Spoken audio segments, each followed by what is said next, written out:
In this simple video tutorial, I'm going to share with you how you can change language on your Samsung phone. You can simply change to any other language of your own choice on your Samsung device in just few simple steps. To do this, simply head into your phone settings. On the settings page, scroll down onto the option of General Management. On this page, select this first option of Language and Input. Then click right here on Language. To add any other language, tap on Add Language. You will have to select any language of your own choice.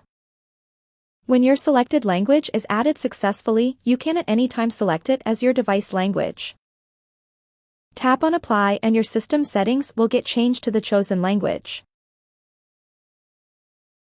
You can change to any language or undo the options at any time. That's how easy it is to change to any language on your Samsung device. If you have any questions, just let me know in the comments section down below. Please don't forget to leave a like, share and subscribe for more video tutorials like this one.